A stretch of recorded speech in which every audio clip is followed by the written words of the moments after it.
सणासुदीच्या घाईगडबडीत ताटाची लज्जत वाढवणारा पदार्थ म्हणजे पुलाव. आज आपण अगदी कमी साहित्यात आणि पटकन तयार होणारा असा हा पुलाव बघणार आहोत. आज आपण हा पुलाव कढईमध्ये कसा बनवायचा तो मी दाखवणार आहे. तर व्हिडिओ शेवटपर्यंत नक्की बघा आणि जर तुम्ही माझ्या चॅनलवर नवीन असाल तर सबस्क्राईब करायला विसरू नका. नमस्कार, यम्मी कुकिंग विथ पूजामध्ये आपले स्वागत आहे. इथं 1 वाटी मी बासमती तांदूळ घेतलेला आहे. जो मोठा बासमती तांदूळ असतो तोच आपण इथं वापरायचा आहे. आता हा तांदूळ आहे तो आपल्याला 2 ते 3 वेळा पाण्याने स्वच्छ धुवून घ्यायचा आहे.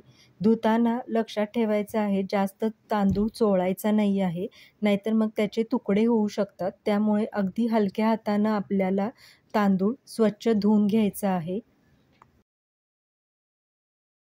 आता तांदूळ भिजेल एवढं पाणी घालून आपल्याला हे अर्धा तास बाजूला ठेवायचं आहे. आता साहित्य बघून घेऊया. इथं मोठं तमालपत्र, शहाजिरे, एक बदाम फूल, वेलदोडे आणि काळे मिरे घेतलेले आहेत. इथं उभा चिरलेला कांदा, गाजर, फरसबी, बटाटा आणि मटार घेतलेला आहे. तुमच्याकडे ज्या अवेलेबल भाज्या आहेत त्या तुम्ही इथं घेऊ शकता. मसाले आपण अगदी कमी वापरणार आहोत. आता कढईमध्ये 2 चमचे तेल घातलेलं आहे. तेल हलकंसं गरम झालं की त्यात आपल्याला पहिल्यांदा हे खडे मसाले आहेत ते हलकेसे परतून घ्यायचे आहेत. म्हणजे त्याचा स्वाद असतो तो पूर्ण तेलामध्ये छान उतरला जातो. आता ते छान परतल्यानंतर आपल्याला एक कांदा आहे तो घालून घ्यायचा आहे. कांदा आपल्याला हलकासा भाजून घ्यायचा आहे. कांद्याचा कलर आहे तो बदलायचा नाही आहे. कांदा हलकासा ट्रान्सपरंट झाला की मग आपण ह्यात भाज्या घालून घेणार आहोत. आता कांदा इथं हलकासा ट्रान्सपरंट झालेला आहे. आता ह्याच्यात आपण भाज्या घालून घेऊया. इथं मटार, गाजर, फरसबी आणि बटाटा वापरत आहे. याऐवजी तुम्ही पनीर इथं वापरू शकता किंवा फ्लॉवर वापरू शकता. तुमच्याकडे ज्या अवेलेबल भाज्या आहेत त्या तुम्ही इथं घालू शकता. आता भाज्या हलक्याशा आपण परतून घेणार आहोत. जास्त त्या ओव्हर कुक करून घ्यायच्या नाही आहेत. हलक्याशा परतून एक वाफ आणून द्यायची आहे. इथं जरासं झाकण लावून आपण एक वाफ आणून देऊया. आता इथं एक छान वाफ आलेली आहे. हलकाशा आता नरम होतात. आता ह्याच्यात आपल्याला चवीनुसार मीठ घालून घ्यायचं आहे.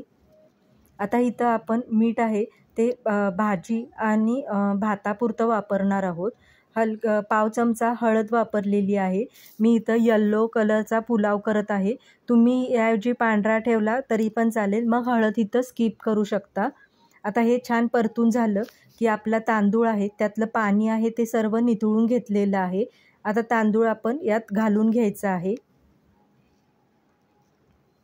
आणि आता हे परतताना अगदी आपण हलक्या हातानं परतून घ्यायचं आहे. म्हणजे तांदळाचे आहेत ते कण होणार नाहीत.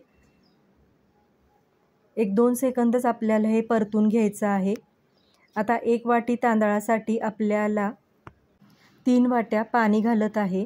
म्हणजे तांदूळ आहे तो जुना असल्यामुळे तो छान फुलला जातो आणि ह्यात आपण भाज्या पण वापरलेल्या आहेत.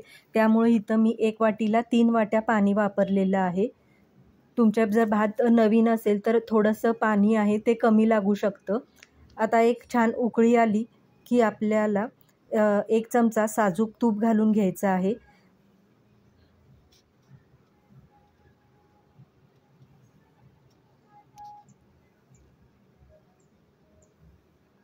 आता 1-2 सेकंद आपल्याला हे छान परतून ह्याला झाकण लावून 7 ते 8 मिनटं मी झाकून ठेवणार आहे. पूर्ण आटलं की आपण झाकण उघडून बघूया. आता इथं बघू शकता पाणी यातलं आहे ते पूर्णपणे आटलं गेलेलं आहे. आपला भात आहे तो पूर्णपणे तयार झालेला आहे. इथं बघू शकता प्रत्येक कण असा वेगळा झालेला आहे. अगदी 15 ते 20 मिनटात असा हा बाहेर मिळतो तसा हा पुलाव तयार झालेला आहे. कशी वाटली रेसिपी नक्की कॉमेंट करून सांगा आणि अजूनही सबस्क्राईब केलं नसेल तर प्लीज सबस्क्राईब करा. शेजारची बेल आयकॉन प्रेस करा जेणेकरून नवीन नोटिफिकेशन तुम्हाला पहिल्यांदा मिळेल.